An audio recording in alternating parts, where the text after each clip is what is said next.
একটা ছোট্ট গ্রামে থাকতো এক গরিব কাঠুরে। সে খুব পরিশ্রমী ছিল।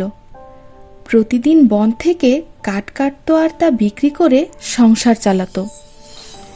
একদিন সে গভীর জঙ্গলে গিয়ে গাছ কাটছিল। ঘামে ভিজে গেছে তার শরীর, কাঁধে ভারী কুঠার।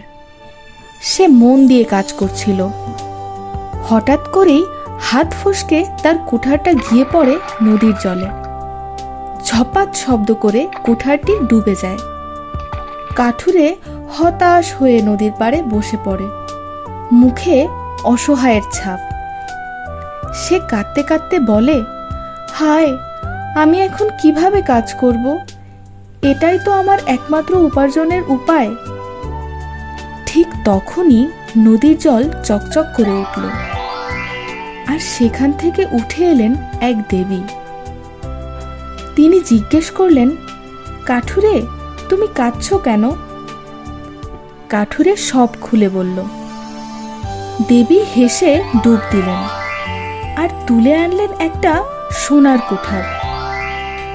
এটা কি তোমার? না, এটা আমার না, বলল কাঠুরে। আবার দেবী ডুব দিলেন। এবার রূপার কুঠার নিয়ে এলেন। এইটা কি তোমার? না, এটাও আমার না, উত্তর দিল কাঠুরে শান্তভাবে। শেষবার ডুব দিয়ে দেবী তুলে আনলেন কাঠুরের নিজের পুরনো লোহার কুঠার। এইটাই আমার, খুশিতে চিৎকার করে উঠল কাঠুরে। দেবী হেসে বললেন, তুমি সত্য বলেছ, মিথ্যা করনি।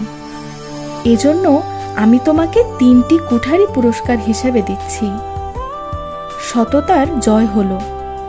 কাঠুরে খুশি মনে ঘরে ফিরে গেল, মনে শান্তি, হাতে উপহার।